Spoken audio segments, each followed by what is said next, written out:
Bonjour, mesdames et messieurs. Bienvenue à un nouvel épisode du Live Podcast. Aujourd'hui, on a la chance d'avoir avec nous l'entrepreneur Federico Panetta, excusez-moi, qui est un entrepreneur ici à Montréal dans l'univers manufacturière. Ouais.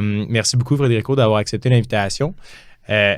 Pour mettre les gens en contexte, là, pour celles et ceux qui nous écoutent à la maison, c'est qui Federico? Puis c'est quoi un peu ton parcours entrepreneurial? Le parcours, j'ai toujours eu une vraie fibre manufacturière chez moi, très fabricant.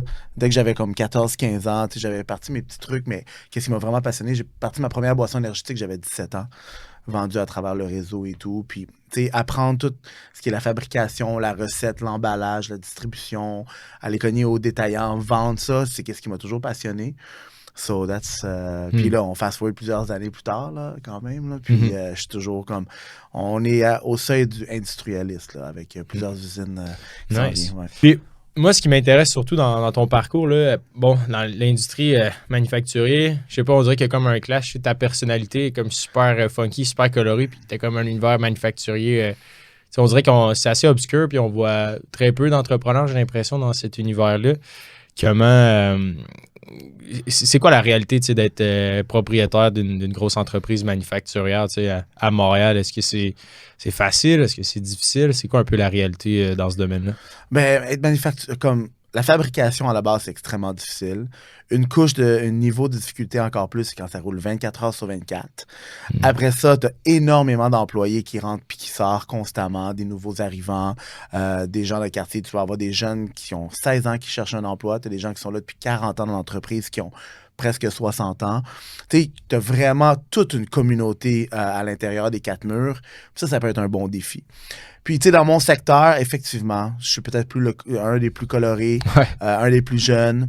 Mais c'est ça un peu la beauté de ça. C'est vraiment une relance de toute cette industrie-là. Il en faut parce qu'il y en a peu. Puis, des plans de succession, il n'y en a pas.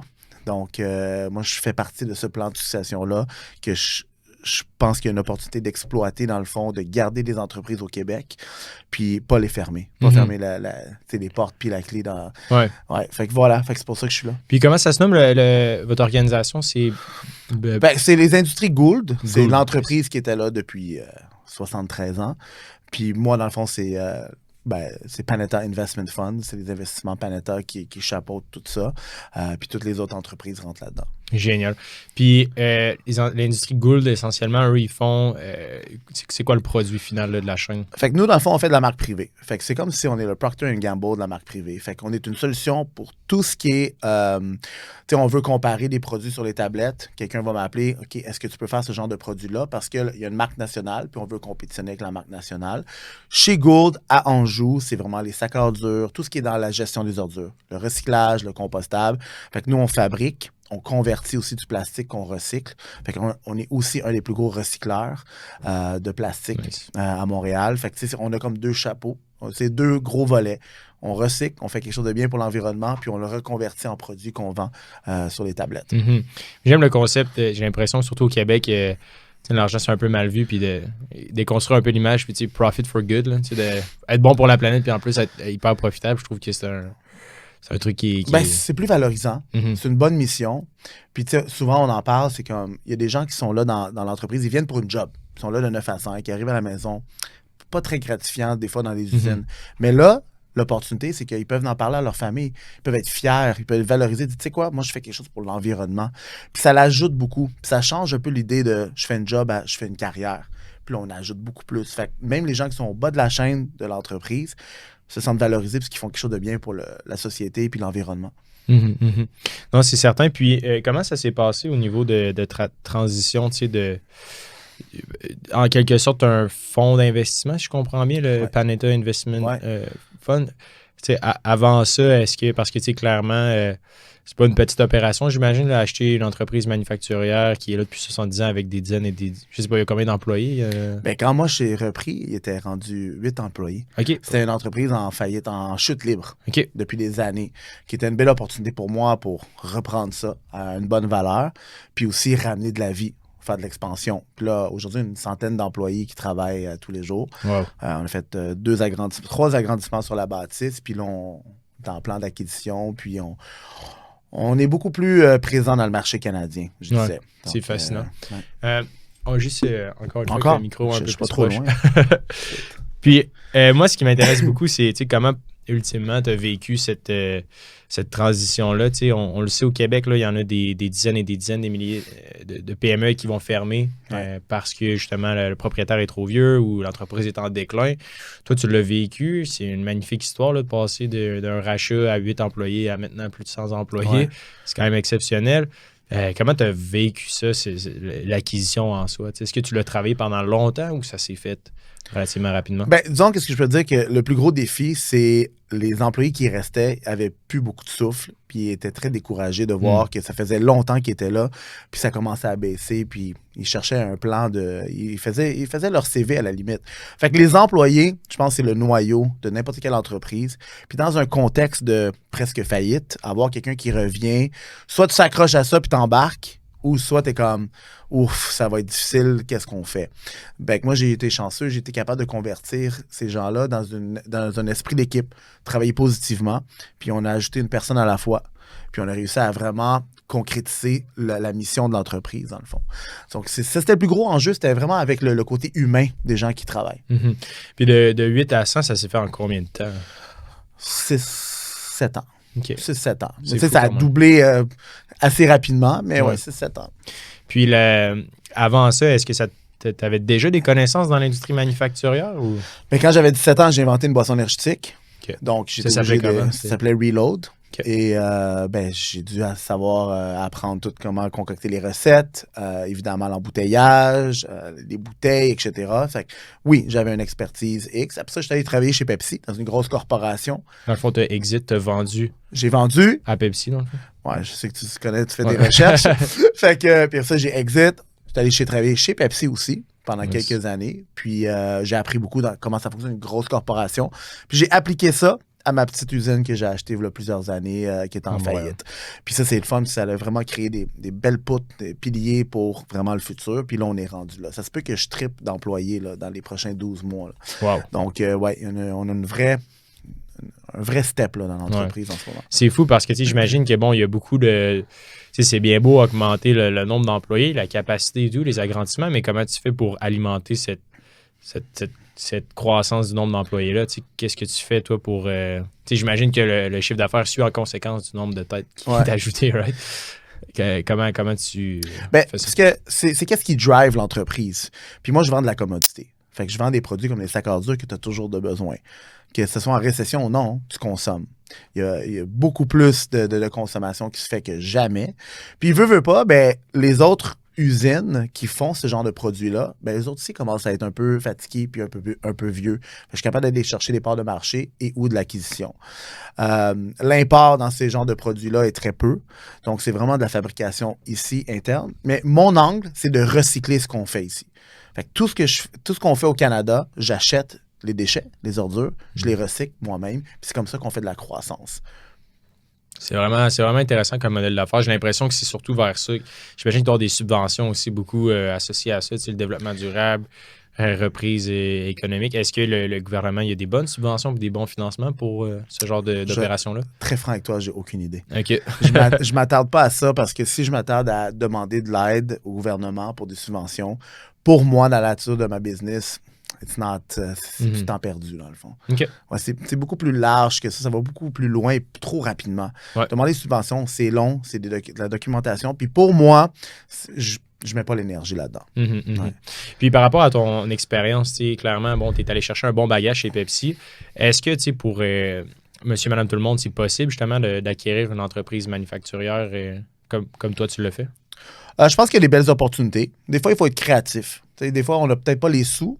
On a peut-être une entente avec la banque pour une ligne opératrice, une ligne de crédit ou quoi que ce soit. Mais je pense que si on s'assoit bien avec les vendeurs qui sont plus âgés aujourd'hui, qui n'ont pas de plan de succession, c'est sûr qu'on peut faire des ententes avec eux qui sont quand même créatifs, mais qui font en sorte que l'acquisition va aller de l'avant. Et veut pas, je pense qu'on s'arrête souvent à dire, OK, le vendeur, il veut $1 million, exemple. Puis j'ai pas le 1 million, fait que ça marchera pas. Non, il faut vraiment trouver des façons à faire une entente, puis un bon deal avec la personne, puis ça se fait. Ça se fait. C'est fascinant. Puis maintenant, tu as parlé j'imagine que c'est les concepts comme par exemple de balance de prix de vente, avec une phase de transition puis des éléments comme ça. C'est un peu ça que tu... Absolument. Okay. Ouais. Puis maintenant, au niveau de la croissance par acquisition, tu sais, bon, il y a celle que tu as achetée, l'entreprise manufacturière, puis maintenant, dans le fond, tu as d'autres entreprises qui entourent, j'imagine. Ben, tu vois, comme au Québec, on est très peu. On est juste 2 ou 3 qui fabriquons les mêmes genres de produits si on parle de côté gestion des ordures. Puis après ça, on tombe dans l'Ontario, puis on va dans l'Ouest. Puis je pense qu'au Canada, on est juste 8. Ah ouais. Okay. Fait que tu sais, c'est un marché parce que ça prend une vraie expertise d'être capable de fabriquer, convertir des produits recyclage en plastique, puis les convertir. Puis très peu à cette expertise-là. Donc, c'est pour ça que l'acquisition, c'est des gros morceaux à la fois. Okay, vous allez acquérir ultimement les 7 autres jours. Ouais, ça serait... c'est un peu ça le plan. C'est vraiment intéressant.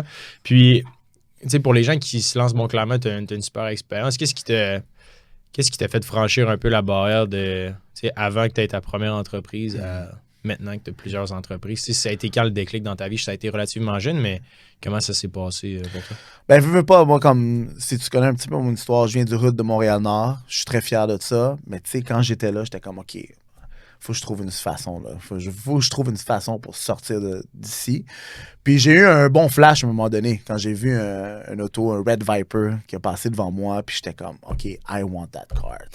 Comment je vais faire pour être capable d'avoir ce genre de bien matériel-là, qui est un peu mon inspiration à la base.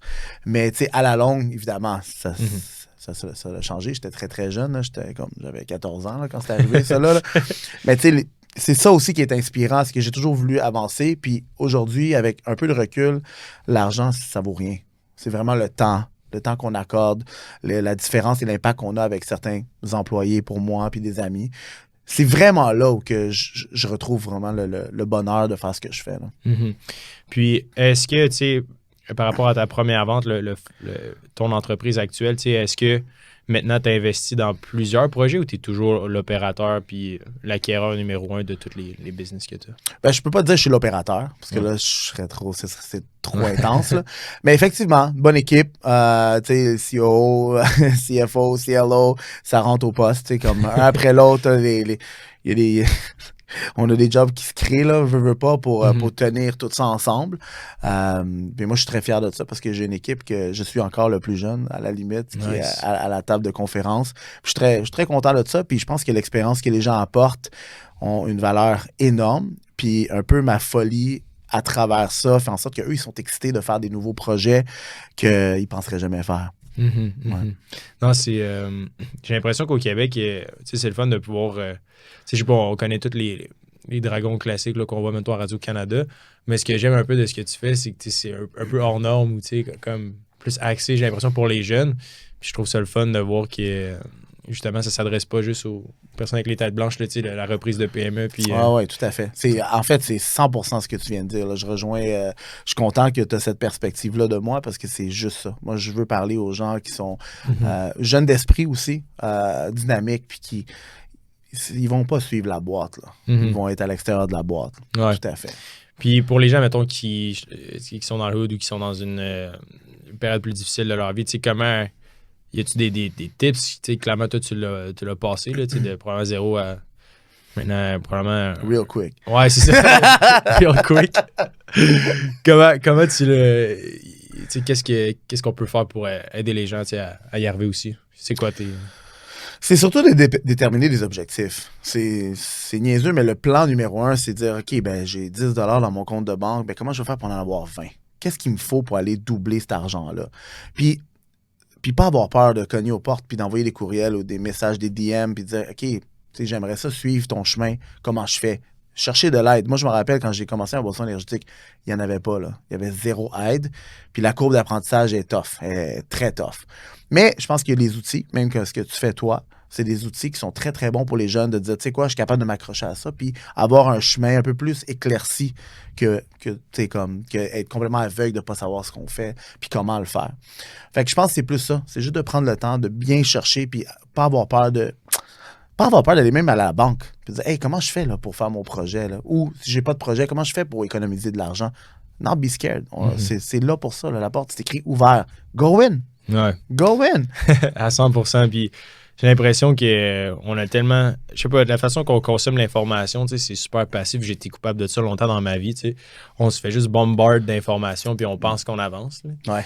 Puis t'es juste comme, ah, OK, ça avance bien, mais tu sais, en réalité, tu t'arrives, t'es comme, oh shit, ça fait 1 an, puis je suis encore là. Exact, exact. C'est quand même impressionnant. Fait quoi, aller cogner, ça, C'est juste go in. Là. Ouais. Faut pas avoir peur, là, parce que même ça a tout un impact pour la personne qui te reçoit, que tu as l'air peut-être jeune, souvent même en bas de 18 ans, il y a des gens qui, s'ils vont faire les meetings avec le banquier, là, ils vont avoir du respect, puis peut-être 3 ans plus tard, ils vont avoir le prêt qu'ils ont besoin, parce qu'il va avoir bien guidé la voie, puis tu sais, comme...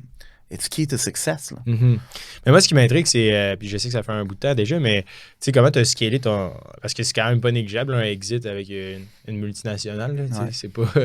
On va pas ça tous les jours. Comment ça s'est passé de... Je connais absolument rien à cette industrie-là, je fais un exit à une des plus grosses entreprises.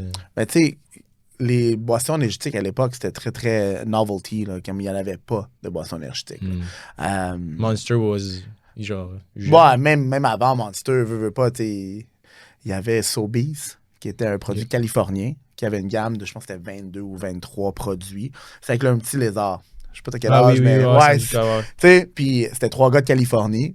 Puis je me rappelle que Pepsi avait vendu, je pense, Silver John's, une chaîne alimentaire comme fast-food aux États-Unis, pour acheter cette boisson-là, comme 200 millions de dollars à l'époque, juste pour les enlever des tablettes.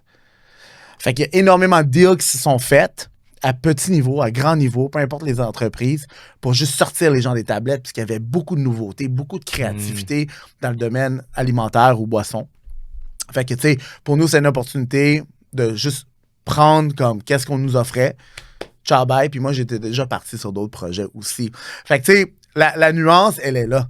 C'est qu'à un moment donné, le marché est très, très, très chaud. Fait que t'en profites. Puis c'est comme ça, dans le fond, que j'étais capable de sortir de ce projet-là. C'est génial. Puis en 2023-2024, clairement, je pense qu'il était à l'affût des tendances. Est-ce qu'il y en a des secteurs comme ça qui sont super chauds, où les gros joueurs essaient d'enlever les joueurs des tablettes? Peut-être pas nécessairement dans le domaine de la boisson, mais juste at large, toi, qu'est-ce que tu vois en ce moment? Quels secteurs sont hot en ce moment? Ben, c'est drôle parce que je parle aux institutions comme CDPQ, FTQ dans les dernières semaines pour avoir le pouls sur où sont leurs investissements, comme leur feu vert puis leur pied sur le gaz, il est où? Puis c'est dans le domaine manufacturier. Pourquoi? Ben, parce qu'il y en a beaucoup qui sont à la veille de fermer. Et aussi, ils veulent garder l'intelligence et la technologie au Québec, si on parle du marché québécois. Et fait que l'accent est beaucoup là-dessus.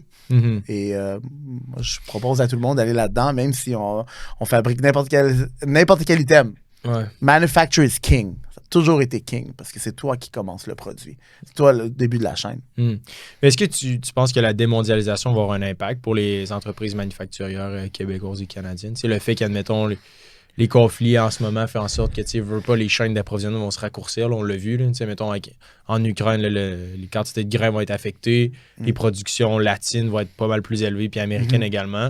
Est-ce que dans le domaine manufacturier au Québec, est-ce qu'on va avoir un lift économique normal, comme positif, vu la situation globale? Ben, ça dépend de quel secteur. Ça dépend aussi comment l'entrepreneur va avoir pas peur de changer aussi et pallier son risque. Parce qu'il y a beaucoup qui a rapport aussi avec l'humain. Cette décision de dire, OK, je suis ce qui se passe mondialement, puis je change un peu le tir par rapport à ça pour contrer les impacts qu'on va avoir dans notre domaine. Mais tu sais, en même temps, veux pas, n'importe quelle situation ouvre des opportunités. Puis, il faut juste savoir comment naviguer à travers ça. Comme quand tu rentres dans la jungle. Tu veux savoir comment sortir de la jungle, ben, il va falloir que tu cours, tu sautes, tu te penches.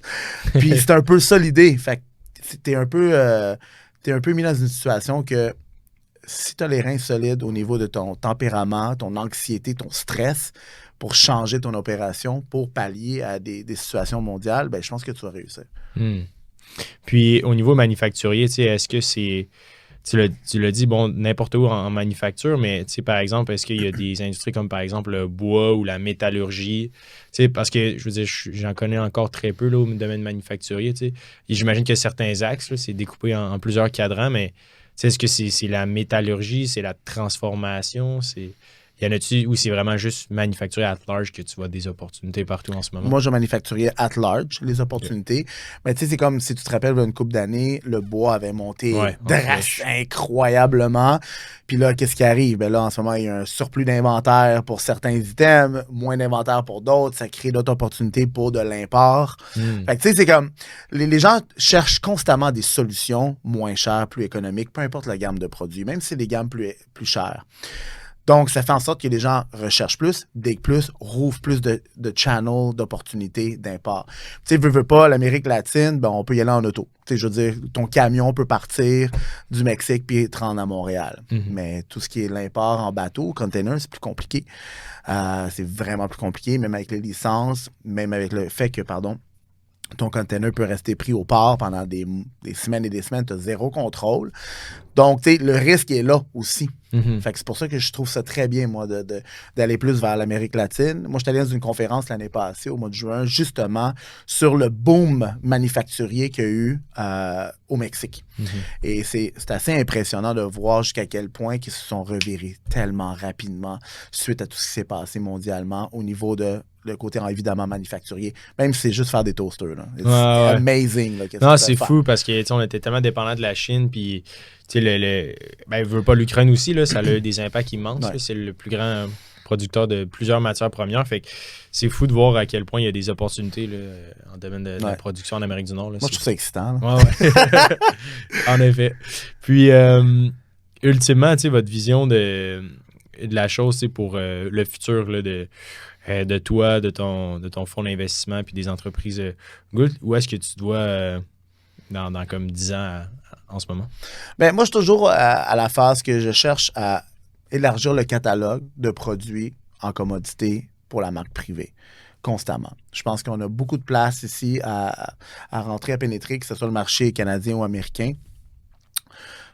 I think sky is the limit. Il n'y a vraiment pas de limite en soi de dire, OK, ben là, si j'ai atteint tel chiffre, ben, I'm out. J'ai pas cette philosophie-là du tout. Des chiffres, c'est des chiffres. Mais je pense que être passionné d'aller travailler à tous les jours, là, c'est ça qui me garde. Il est là le feu, réellement. Mais quand on parle d'opportunités, ben, je pense que l'entreprise que je suis en train de bâtir peut exit à soit un IPO level, très de nature quand même assez d'envergure si on veut parler plus finance. And I think we can get la bourse de Toronto. Là. Je pense qu'on peut se rendre. Je pense que c'est pas du tout inatteignable. Même plus que je travaille dans le domaine financier avec le côté comme lever des fonds pour l'acquisition des autres usines, je vois à quel point que c'est beaucoup plus facile d'y atteindre que le contraire.